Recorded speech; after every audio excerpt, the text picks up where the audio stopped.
Paper leak का मामला सबसे ज़बरदस्त लोगों के नॉलेज में तब आया जब सचिन जी पायलट साहब में कांग्रेस में रहते हुए अजमेर से लेकर और जयपुर तक की 5 दिन की पैदल यात्रा पेपर लीक को लेकर की। डॉक्टर साहब से बहुत अच्छे संबंध रहे हैं, अभी भी होंगे मुझे पता नहीं। जब वो संघर्ष कर रहे थे पेपर लीक के तमाम मुद्दों पर, आप उनको कहाँ देखते थे बीजेपी की राजनीति में, सरकार आने? हमें तो उम्मीद थी सीएम बनेंगे और इसी बात के लिए पूरे नगर पूर्णिमा स्थान में सोची थी। जहाँ जहाँ भी प्रचार करने गए, जहाँ जहाँ भी उन्होंने पागड़ी रखी। डॉक्टर साहब ने, करुणलाल जी ने, जितने भी कैंडिडेट थे जहाँ वो प्रचार करने गए उन्होंने अपनी पागड़ी कैंडिडेट के ऊपर रखी। अब क्या स्थिति? ये मेरी पागड़ी है, मेरी इज्जत तुम्हारे पास है, इस पागड़ी की इज्जत रखना, करुणलाल की इज्जत रखना। फिर मैं कल परसों गया यहाँ, इतनी समस्या कोटा बूंदी इलाकों में 3-3 हज़ार बीघा किसानों की जमीनों पर इसमें बिरला जी कब्जे कर रखे हैं। फैक्ट्री में इनकी फैक्ट्री में गलत काम होते हैं। नमस्कार दोस्तों, भारत रफ्तार की चुनावी यात्रा में आप सभी का स्वागत है।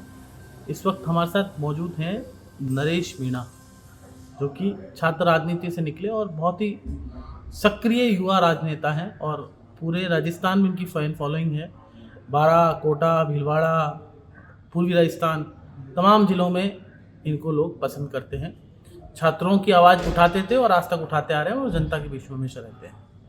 नरेश जी, बहुत बहुत स्वागत है आपका और इस व्यस्तम समय में से आपने समय दिया, इसके लिए बहुत बहुत धन्यवाद। थैंक्स आपको। सर, क्या चल रहा है? आप कोटा में भी प्रचार कर रहे हैं, भीलवाड़ा में प्रचार कर रहे हैं, अंतिम दौर चल रहा है, किस तरह से देखते हैं? देखो, मैं 10-12 दिन से कोटा में प्रचार कर रहा हूँ और प्रत्येक गांव-गांव, गली-गली, मोहल्ले-मोहल्ले में हम गए हैं। हमने बहुत सारी नुक्कड़ सभाएं करी है, बहुत सारी बड़ी जनसभाएं हमने करी, रोड शो हमने किए। जिस तरह से पब्लिक का रुझान आ रहा है, जिस तरह से जनता उमड़ रही है, हम नुक्कड़ सभा का 5 घंटे का कॉल देते हैं और हज़ारों लोग उसमें पहुँच जाते हैं। तो ऐसे में लगता है कि हम एक तरफा इस चुनाव को जीत रहे हैं और प्रहलाद जी गुंजल साहब 4 जून को सांसद बनकर दिल्ली जाने वाले हैं। आज मैं ओम बिरला जी से बात कर रहा था तो वो ये कह रहे थे कि जो ये कल लोग गिरफ्तार हुए थे ये सब एसटी सीटर थे। चलो ठीक है, बिरला जी की बात मान लेते हैं, वो एसटी सीटर हो सकते हैं। तो क्या पूरे कोटा में भारतीय जनता पार्टी का एक भी कार्यकर्ता एसटी सीटर नहीं है? क्या पूरे कोटा में बिरला जी के इतने सारे जो बीजेपी के लोग हैं, क्या उनमें से कोई बदमाश नहीं है? क्या उनके मुकदमे नहीं है? कल 1-2 कुछ लोग तो ऐसे थे जिन पे आज दिन तक कोई मुकदमा रिपोर्ट नहीं हुआ, आज दिन तक 151 में वो बंद नहीं हुए, उनको भी ज़बरदस्ती गिरफ्तार कर लिया। केवल इसलिए कि कोई व्यक्ति अगर हमारी सोशल मीडिया पे पोस्ट डाल देता है, कोई लाइव सोशल मीडिया को कर देता है, कहीं अगर कोई हमारी मीटिंग्स में अगर कोई शामिल होकर उसकी फ़ोटो डाल देता है, तो उन सबको ज़बरदस्ती उठा रहे हैं। तो ऐसे में ये एक तरफा जो कार्रवाई जो पुलिस कर रही है, उसके खिलाफ हमारे जो कैंडिडेट थे उन्होंने रात को धरना भी दिया। बाद में डीजीपी से बात हुई, बाद में एसपी वहाँ पर आई और एसपी ने आश्वस्त किया कि भाई अब इस तरह की जो देशदमन या एक तरफा कार्रवाई हम नहीं करेंगे और जो भी होगा निष्पक्ष काम करेंगे। तो उसके बाद हमने धरना हटा लिया था। नरेश मीणा जी, आप हमेशा युवाओं की आवाज़ उठाते हैं और आप अभी भी कांग्रेस में आए हैं। पहले तो आप इंडिपेंडेंटली संघर्ष कर रहे थे यूथ के लिए। पेपर लीक हुआ पिछली सरकार के दौरान, उससे पिछली सरकार बीजेपी में भी हुआ, तमाम सरकारों में होता है, पिछली सरकार में ज़्यादा हुआ। अब बीजेपी सरकार दावा कर रही है कि उन्होंने बहुत सारे लोगों को गिरफ्तार किया। इस विषय पर, पेपर लीक के विषय पर, देखो, पेपर लीक एक ऐसा मामला है जो वर्षों से होता रहा है और हर स्टेट में भी होता है, पर यह संज्ञान में लोगों के नोटिस में कब आया, इसको लोगों ने सीरियस कब लिया? कई बार मुद्दे बने, कई लोगों ने आवाज़ उठाई, लेकिन मेरा ये मानना है कि पेपर लीक का मामला सबसे ज़बरदस्त लोगों के नॉलेज में तब आया, जब टच में आया, जब सचिन जी पायलट साहब ने कांग्रेस में रहते हुए अजमेर से लेकर और जयपुर तक की 5 दिन की पैदल यात्रा पेपर लीक को लेकर की। पेपर लीक में होने वाले भ्रष्टाचार, पेपर लीक की जो भी सब था, आरपीएससी को लेकर उन्होंने आरोप लगाए और उसके बाद आपको पता होगा कि कांग्रेस पार्टी ने उस पर कानून बनाए, कांग्रेस पार्टी ने सख्ती से उस पर पेश आई और उसके बाद थोड़े दिन बाद में ही आचार संहिता लगी, सत्ता परिवर्तन हो गया और आज उसी कानून के तहत, उसी के तहत बीजेपी उस पर कार्रवाई कर रही है। अब सचिन पायलट की बात करें, आप उनको किस तरह से देखते हैं? क्या आप उनका फॉलोअर हैं या उनको अपना आइडल मानते हैं या फिर उनको बड़ा भाई मानते हैं? सचिन पायलट साहब जन नेता है, उनकी जन जन में उनकी पकड़ है और सचिन पायलट से बहुत सारी चीज़ें सीखने को मिलती हैं। क्या जैसे? सचिन पायलट एक मर्दबासी है, धैर्य उनके अंदर बहुत धैर्यवान है वो। और सचिन पायलट की एक सबसे बड़ी क्वालिटी जो मैंने देखी अभी तक, आज तक के जीवन में सचिन पायलट ने कभी ऐसा उनके मुंह से ऐसा शब्द नहीं निकला जिसको उनको वापस लेना पड़ा। हर नेता, जितने भी हिंदुस्तान में नेता हैं, कभी न कभी उनसे मुँह से कोई गलती हो ही जाती है जिसको वो वापस लेते हैं, लेकिन मैंने सचिन जी पायलट साहब के मुंह से आज तक ऐसा कोई शब्द नहीं निकलते हुए देखा जिसको उनको वापस लेना पड़े या जिस पर उनको खेद व्यक्त करना पड़े। तो वो जन नेता हैं, आम जन के बीच में रहते हैं, जनता की आवाज़ उठाते हैं। और जब आप देखो कांग्रेस की सरकार थी, जब उन्हें लगा कि जनता के जो मुद्दे थे, जो लोगों की हमने जो वादे किए थे वो पूरे नहीं हो रहे, तो उन वादों को भी उन्होंने पार्टी में याद दिलाया और पार्टी ने उनको बात को माना भी सही और उनको पूरा भी किया। सचिन पायलट ने अपने सरकार के खिलाफ आवाज़ उठाई, बुलंद की आवाज़। आज अशोक गहलोत के ओएसडी लोकेश शर्मा पूर्व ओएसडी कह रहे थे कि सचिन पायलट के साथ बहुत गलत हुआ है, उनके फ़ोन टेपिंग हुई है, वो मुख्यमंत्री बन सकते थे, ऐसा कुछ तमाम चीज़ें कही हैं। इस पर आपका क्या कहना है? क्या लगता है आपको पिछली सरकार के दौरान सचिन पायलट का ठीक नहीं हुआ? देखो, मुझे पता नहीं, मैंने उसका लोकेश का सुना भी नहीं कि क्या मामला क्या नहीं है, लेकिन हम सब लोग अभी कांग्रेस को मजबूत करने में लगे हुए हैं और कांग्रेस को ज़रूरत है अभी, और ऐसे में हम पूरी ताकत से, पूरी शक्ति से पार्टी को मजबूत करेंगे। और जैसे लोकसभा चुनाव चल रहा है, आपको लगता है पायलट को आगे लाना चाहिए?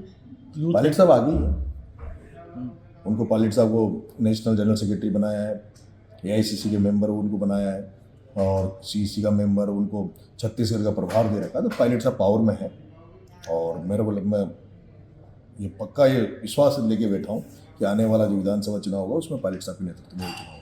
सर, एक चीज़ और है, बड़ा चर्चा है सोशल मीडिया पे हर जगह कि सचिन पायलट पे बैक करते हैं, जो उनके साथ बुरे समय में रहे, चाहे अनिल चोपड़ा रहे, चाहे अभिमन्यु पुनिया रहे, आप सब आपके विश्वविद्यालय के जूनियर हैं, तमाम जितने भी गावड़िया से लेकर तमाम जो लोग हैं, इनको उन्होंने career point of political career point of view से उन्होंने मदद की और उनको टिकट भी दिलाई, उनको चुनाव भी लड़ाया। इस क्वालिटी को आप किस तरह से देखते हैं? अच्छा है, जो भी नेता अपने जो बुरे दिनों में जो उनके साथ रहे उनको याद रखे, वो नेता हमेशा आगे रहता है, उसको मतलब जनता भी याद रखती है। क्या नरेश मीणा याद रखेंगे, जो कभी किस दौर में आपके साथ थे, चाहे विश्वविद्यालय का चुनाव हो, चाहे उसके बाद बहुत सारे संघर्ष आपने किए? बिल्कुल, इसीलिए तो चल रहा हूँ। 20 से 25 साल हो गए छात्र राजनीति से लेकर अब तक, कोई पद नहीं रहा मेरे पास तो, लेकिन फिर भी हजारों लोगों का जो आशीर्वाद जो मिलता है, जो युवा साथी जो राजस्थान विश्वविद्यालय कॉलेजों के टाइम के जो साथी लोग थे वो आज भी मेरे साथ खड़े हैं। तो इसीलिए तो खड़े हैं कि उनके साथ हमारा कभी हमने मतलब संबंध तोड़े नहीं, रिश्ते तोड़े नहीं। राजनीति में रिश्ते बनाने के लिए राजनीति में, और रिश्तों को मजबूत करते हैं। जब कभी मौका आएगा और जब मेरे को किसी को देने का मौका आएगा तो उनको देंगे। और मेरे तो बहुत साथी अभी कोई सरपंच बन गया, मैं MLA MP बनाने लायक तो हूँ नहीं, मैं खुद ही नहीं बना तो दूसरों को कहाँ से बना दूँ। लेकिन मेरे साथ वाले बहुत से लड़के आज वो सरपंच है, कोई जिला परिषद सदस्य, कोई डायरेक्टर, और बिल्कुल मैंने खुली मदद करी है बहुत। देखो, आज कोई भी व्यक्ति किसी बड़े नेता के साथ या बड़े व्यक्ति के साथ रहता है तो उससे सीखने को मिलता है। हम भी जैसे भी सीखते हैं। मैं तो डॉक्टर साहब के साथ रहा तो उनको भी सीखा, पायलट साहब के साथ रहा तो उनको भी सीखा। अभी 8-10 दिन से गुंजल साहब का साथ हूँ तो मैं तो उनको भी पूरा, मैं नरेश जी खुद बता रहा हूँ कि मैं जब 12वीं क्लास में था, मैं मानसरोवर ही रहता हूँ, तो आपने एक आंदोलन किया था, IAS कॉलेज में एक बच्चा मर गया था, डेथ हो गई थी शायद। वो आंदोलन मुझे ध्यान है उस दौर की। आपने एक बड़ा आंदोलन 2006 का मामला। हाँ, आपने एक बड़ा आंदोलन, मैं 12वीं क्लास में था उसमें, आप छात्र राजनीति में एक्टिव थे और हमारे एक मित्र हुआ करते थे, ज्ञान सिंह मीणा, वो आपके मित्र थे। तो इतने लंबे समय से संघर्ष कर रहे हैं, क्या कभी आपने सोचा नहीं कि इतना संघर्ष करता हूँ, कोई जन्मपत्री पंडित को दिखाई कि क्या कारण है कि पॉलिटिकल योगी नहीं बन रहा आप? ये तो पता नहीं, पर खुश हूँ मैं। इतना बिना पद के, बिना कुछ मिले भी इतना अगर लोगों का आशीर्वाद मिल रहा है तो ये किसी की बात है। आप किस लिए पद लेते हो? ये जो लोग बाग पैसा कमाने के पीछे भाग रहे हैं, पद लेने के पीछे भाग रहे हैं, लास्टली रहता तो ये नहीं कि नाम हो। सही बात है। जब कम से कम ये दुनिया को छोड़ें तो लोग हमें याद करें बाद में। और यही मकसद है कि भगवान जब जिस दिन भी उठाए तो जनता कम से कम हमारी उनके जहन में हमारे लिए जगह रहे, उनके दिल में हमारे लिए जगह रहे। और वो दिल में जगह बनाने के लिए काम कर रहे हैं। दिल में जगह बनाने के लिए काम तो कर रहे हैं, क्यों पंडित को दिखाई जन्मपत्री कभी यहाँ दिखा ही नहीं आज तक? नहीं दिखा दी, लेकिन 2 अलग-अलग तरह के पंडित होते हैं। मैं तो विधानसभा चुनाव में बहुत से ज्योतिषियों के पास गया, पहली बार ही गया। अच्छा। आधे ज्योतिषियों ने कहा टिकट मिलेगा, चुनाव लड़ेगा, चुनाव जीतेगा। आधे ने कहा टिकट नहीं मिलेगा, अगली बार मिलेगा, सांसद में मिल जाएगा। विश्वास तो इसलिए ज़्यादा भरोसा नहीं करते, कर्मों पे भरोसा करते हैं। कर्म कर रहे हैं, जिस दिन भाग्य में होगा उस दिन मिल जाएगा। बीजेपी ये कह रही है कि जातिवाद पे चुनाव में हो रहा, पूरा सनातन को मानना चाहिए और कास्ट को बांटने का, समाज को बांटने का प्रयास कांग्रेस लगातार कर रही है। राष्ट्र के नाम पर, मोदी जी के नाम पर, सनातन के नाम पर 2 बार से सांसद मोदी जी को प्रधानमंत्री देश का बना दिया है। और आप सब देख रहे हैं मुद्दे गौण होते जा रहे हैं। लोगों को अब पेट की चिंता है, लोगों को परिवार की चिंता है, लोगों को अपने बच्चों के भविष्य की चिंता है। और ये ठीक है, ये बोलने में अच्छे लगते हैं, लेकिन पेट भरने के लिए तो मुद्दे ही चाहिए। आपको इलाज की जरूरत पड़ेगी तो अच्छे हॉस्पिटल चाहिए, बच्चों को शिक्षा दिलवानी है तो आपको अच्छी यूनिवर्सिटी चाहिए, अच्छे कॉलेज चाहिए। केवल इसलिए नहीं, आपको सभी लोग पूजा, इस हिंदुस्तान में हर हिंदू पूजा पाठ करता है, सनातनी है हर आदमी, और सब जब भी पूजा पाठ करते हैं तो ये कहते हैं कि भाई सबका उद्धार हो। कोई ये नहीं कहता कि भगवान मुझे पैसे दे दे। आप मुझे मानते हैं भगवान श्री राम? बिल्कुल मैं भगवान को मानता हूँ, श्री राम को मानते हैं? बिल्कुल भगवान राम को मानता हूँ, जितने भी हिंदू धर्म में देवी देवता हैं उनको सबको मानता हूँ। क्योंकि मैं कल राजकुमार जी का परसों इंटरव्यू ले रहा था डूंगरपुर में, जी, वो ये कह रहे थे कि बीजेपी ने भगवान श्री राम का पेटेंट कर लिया, इसलिए पहले आदिवासी मानते थे भगवान श्री राम को, अब मैं नहीं मानता भगवान श्री राम को। देखिए मैं तो भगवान को, जो भी हिंदू धर्म में जितने देवी देवता हैं उनको सबको हम मानते हैं। हमारे पूर्वज भी मानते थे, हम भी मानते हैं, हमारे घर में मंदिर है। मेरे यहाँ मेरे पिताजी 4 धाम की यात्रा की है, मेरे दादाजी ने 4 धाम की यात्रा की है, और हम भी जिस दिन थोड़ा सा लगेगा फुर्सत में, जिस दिन पूरे परिवार के साथ 4 धाम की यात्रा करेंगे। घर में शिव जी का मंदिर है, अभी तो संघर्ष करने के लिए हर साल महाकालेश्वर जाता हूँ, अच्छा। ओंकारेश्वर जाता हूँ दर्शन करने, जहाँ कहीं भी मंदिर दिखता है दर्शन करते हैं। भगवान, एक मंदिर में आप जाते हो या कोई तीर्थ स्थल पे जाते हो तो आपको एक शांति मिलती है, एक आपका जो उठा फटक है, जो थकान से हो जाती है, उससे एक रिलैक्स मिलता है आपको। अगर आपको कुछ ज़्यादा अगर थकान है, ज़्यादा अगर आपको कर रहे हो तो उसके बाद आप ईश्वर को याद करके मन में, और आप 5 मिनट आंखें बंद करके बैठो, आपको जरूर। अभी आपने ईश्वर से बातें की कि यार मेरा क्या चक्कर है, मेरा करियर नहीं मैं खुल ईश्वर रहा। का मेरे को पूरा कर पाया, मैं आशीर्वाद, आज दिन तक मेरे पे मैं इतनी सारी उठक पटक करता रहता हूँ, मुझे एक पर आज मेरे पूरे शरीर पे कोई चोट नजर नहीं राजस्थान के आई। मुख्यमंत्री भजन लाल जी हमारे क्षेत्र से ही विधानसभा से विधायक हैं। एक दिन वो बता रहे थे कि मैं माँ पूछड़ी के लोटा जाता हूँ तो मैं भगवान जी से बातचीत करता हूँ कि भाई मुझे क्यों नहीं, जब तक उनको टिकट भी नहीं मिला था और महामंत्री थे लगातार, वो भी आपकी तरह संघर्ष ही कर रहे थे। तो आपने कभी ऐसी बातचीत की, हे ईश्वर तुम्हें अब तक? मैंने कभी बात नहीं भगवान से ऐसे नहीं मैंने कभी, हाँ जब, लेकिन कई बार होता है, लोग कहते हैं कि हम भगवान को नहीं मानते, हम ये मानते हैं, पर कई बार अपने साथ भी होता है, जब बहुत बड़ा संकट आने लगता है, जब ऐसा लगता है यार कोई नहीं है अब दुनिया में, तो सब अपने आप ही भगवान को ढूंढते हैं। कई बार होता है, अरे ईश्वर अब तो तू ही है, तू ही जाने, तू ही कृपा कर। आपने इतनी मेहनत की पूर्वी राजस्थान में, आपको दुख नहीं हुआ कि टिकट कटी? क्या मतलब भाग्य में नहीं था, योग नहीं बन रहा अभी। तो पंडित जो योग का नेता बना- जो बैठे हैं, जो लोग हैं, उनको शायद मेरे पे विश्वास नहीं होगा, उनको डर लगता रहा होगा, पता नहीं। ऐसा तो नहीं किसी को ये लगता हो कि नरेश मीणा बड़ा नेता बन जाएगा कल हमको? नहीं किधर है? ऐसा तो क्या ऐसा तो पता नहीं, अब राजनेता क्या सोचते हैं पता ही नहीं। ये रविंद्र भाटी चुनाव लड़ रहे हैं, उनके बारे में आपका क्या विचार है? मैं रविंद्र भाटी की एनर्जी को अप्रिशिएट करता हूँ, और कम उम्र में नाम कमा रहा है, निर्दलीय एमएलए बन गया, अभी फाइट दे रहा है, तो कोई बड़ी बात नहीं। जिस तरह की फाइट है वो जीत भी जाए तो अच्छा है, जीत जाए तो मेरे तो हमारे तो अच्छा होगा। तो हमारा एक युवा साथी जो छात्र राजनीति से आता है, यूनिवर्सिटी में उसका टिकट बीजेपी वालों ने काट दिया, एबीपी वालों ने काट दिया, निर्दलीय बन गया, बीजेपी ने ज्वाइन कराया, फिर टिकट काट दिया, फिर एमएलए बन गया, फिर अभी बीजेपी में सीएम साहब भजन लाल जी के साथ घूमा, फिर उसको टिकट नहीं दिया, निर्दलीय लड़ रहा। तो कम से कम विल पावर तो है अगले में, लड़ने की ताकत तो है अगले में, लड़ तो रहा है अगला। नरेश मीणा की विल पावर कहाँ गई? विल पावर है, लड़े ना, निर्दलीय लड़े छपड़ा से, 44,000 वोट थी। देखिए राजनीति बहुत सारे समीकरण है, रणवीर उसके नाम से आपने जो नाम दिया रविंद्र भाटी, उसके फेवर में वहाँ की जातीय समीकरण, जातीय समीकरण को आप नज़रअंदाज नहीं कर सकते। राजस्थान की राजनीति में जातीय समीकरणों को कोई भी व्यक्ति नज़रअंदाज सर नहीं। डॉक्टर साहब भी तो निर्दलीय लड़े थे। आप वो देख लीजिए, रविंद्र भाटी जहाँ से लड़ा, उसकी काउंटिंग ही 3 लाख से चालू है। उसकी जो काउंटिंग है वोटर की वो 3 लाख से चालू है। अगर उसको 3 लाखों के अलावा जो राजपूत समाज के अलावा अगर बाकी लोगों ने, यूथ ने अगर उसको साथ दे दिया तो 100% चुनाव जीत जाएगा। रविंद्र भाटी में क्या बात आपको अच्छी लगी, जो आपको लगा क्या? क्योंकि मैं ज़्यादा वो मारवाड़ी में बोलता, जो हमारे तो समझ में आती है। हाँ, इधर क्या लगा? हाँ, हमारे लैंग्वेज वो ज़्यादातर मारवाड़ी में बोलता है, लेकिन ठीक है। मैंने तो एक आंदोलन किया था उसने, जो जयपुर, उसका पता है ज़्यादा, उसने पता नहीं आंदोलन किया कि नहीं किया कहीं, लेकिन ठीक है, एक युवा आगे बढ़ रहा है। आंदोलन तो आपने भी किए। जिंदगी भर आंदोलन नहीं किया, जिंदगी निकल के आंदोलन करते, 23 मुकदमे खा लिए अब तक आंदोलन करते। बड़ा सोशल मीडिया पे एक चर्चा भी है कि करोड़लाल मीणा ने भी इतने आंदोलन किए, इतना पूरा विपक्षी भूमिका निभाई, फिर भी कोई बड़ी जिम्मेदारी नहीं।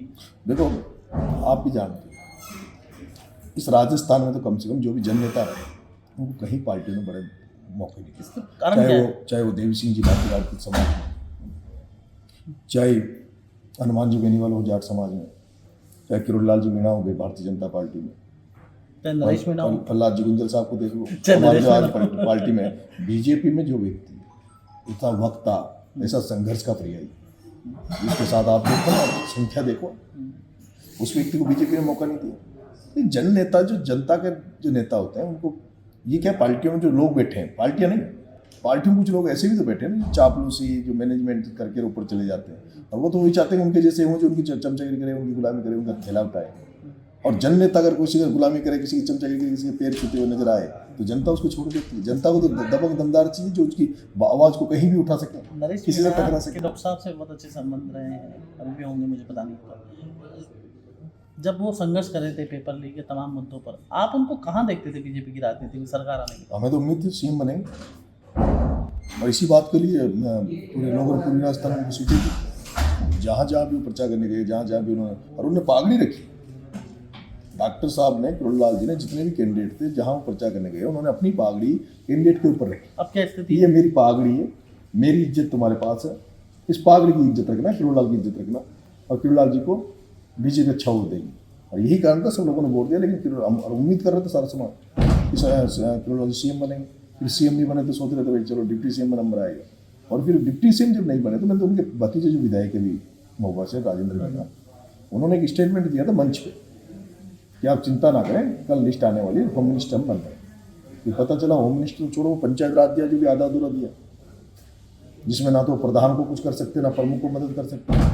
पंचायत राज में उनको जो दिया उसमें कोई उनकी वो विशेष हेल्प नहीं कर सकते। तो ऐसे में इतने बड़े ओहदे वाले व्यक्ति, इतने जनाधार वाले व्यक्ति के साथ जो अपमान होगा, जो उनके साथ जो ठेस पहुंचे, पीएम तो बहुत पसंद करते हैं, कल परसों भी कुछ नहीं, पीएम तो दे गया ना, जो मुक्की घुस कर गया, वापस उनको चला गया, और पता नहीं क्या नई गोली दे दी। वो हमारे यहाँ एम्बुलेंस देते हैं, ऐसे मीठी गोली, ऐसे मुझे लगता है पीएम भी यही काम करता है।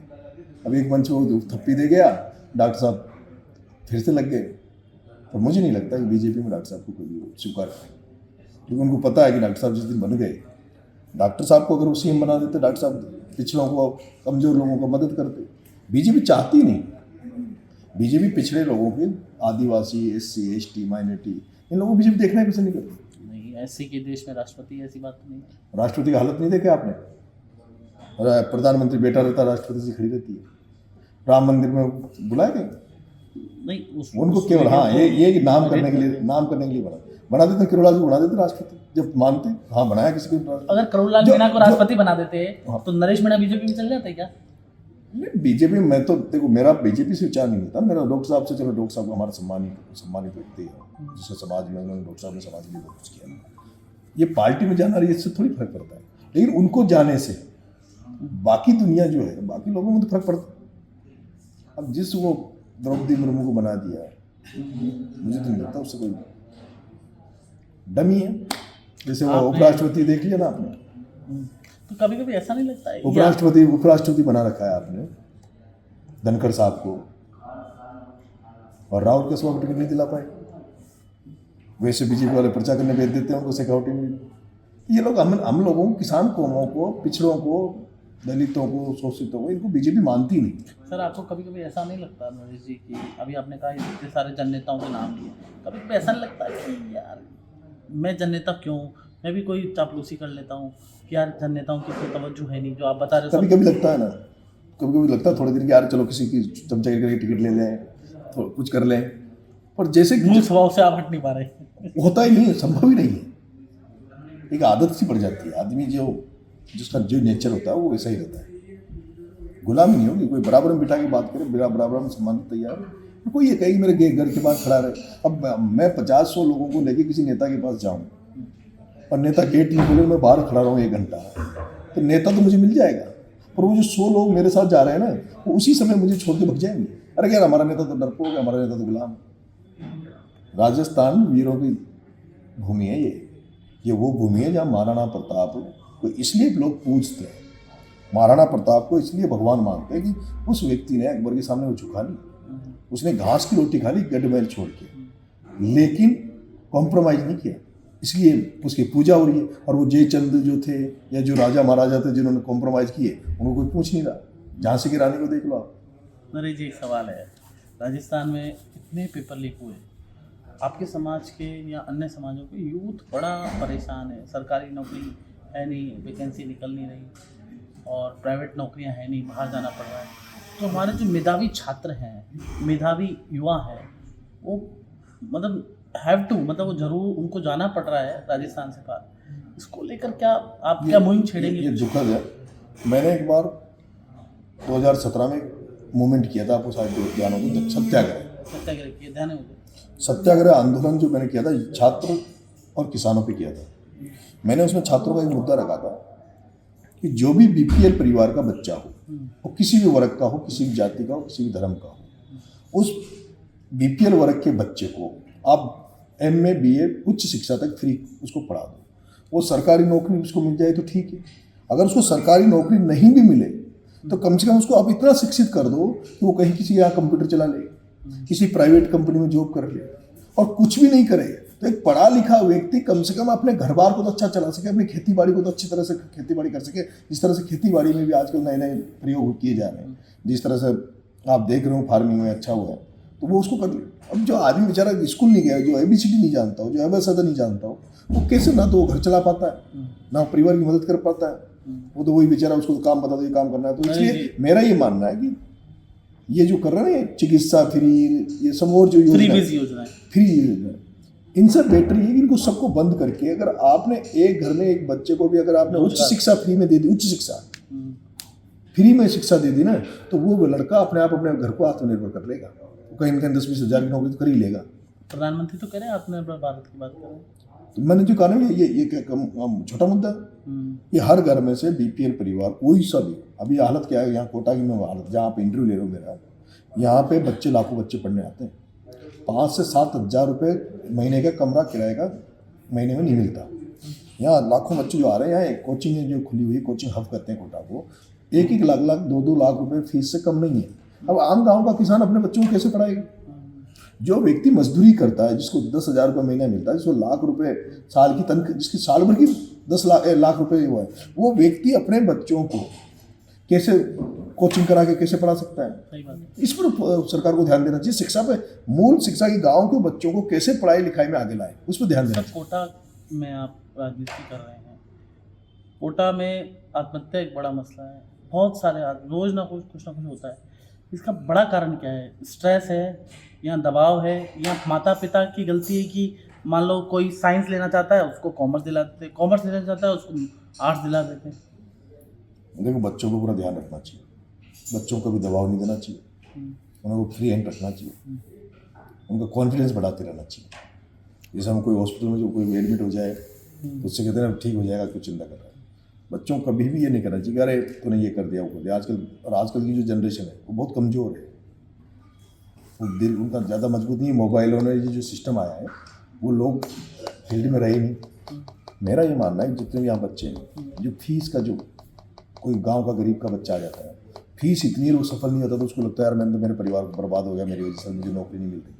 तो बहुत सारे कारण है कोचिंगों के, जिनमें जो आप आंदोलन करेंगे इसको लेकर, कोचिंग को लेकर आने मैंने ये वादा किया था कि अगर प्रहलाद जी गुंजल साहब यहाँ चुनाव जीतते हैं तो हम छात्र और किसानों के लिए एक बड़ा आंदोलन करेंगे। आपकी बात कर रहा हूँ सर, मैं तो आपने कहा मैं तो करता ही आया हूँ। मैं तो जयपुर में भी नहीं जीतेंगे तो नहीं करेंगे, जयपुर में छात्रों के लिए किया। मैं तो हमारी तो जिंदगी निकली आंदोलन करते, हमसे तो ये पूछना नहीं चाहिए तुम आंदोलन करोगे। हम तो मौके ढूंढते हैं, कहाँ लोग संकट में, कहाँ समस्या, उनको सामने लाने के लिए। रिजल्ट आए कि नहीं आए, प्रयास रहता रिजल्ट आए, लेकिन आए कि नहीं आए, लेकिन कम से कम हम मुद्दों को सामने तो लाएंगे कि भाई ये मुद्दा। अभी मैं कल परसों गया, यहाँ इतनी समस्या है कोटा बूंदी में, इलाकों में 3-3 हज़ार बीघा किसानों की ज़मीनों पे इसने बिरला जी कब्जे कर रखे हैं, फैक्ट्री में, इनकी फैक्ट्री में गलत काम होते हैं, रेत पे। तो सारे जितने भी मुद्दे हैं किसानों के, छात्रों को सबको उठाएं। तो ये थे हमारे साथ नरेश मीणा, खास बातचीत की। अगली बार फिर से हम इनको बैठाएंगे, आधा 1 घंटा बात करेंगे। आज चुनावी व्यस्तता थी इनकी भी, इनका बहुत बहुत धन्यवाद, हमें समय दिया, आपने सुना किस तरह से युवाओं का मुद्दा ये उठाते हैं, इन्होंने कहा आगे भी उठाते रहेंगे। जितेश जेठमलानी, कोटा, राजस्थान।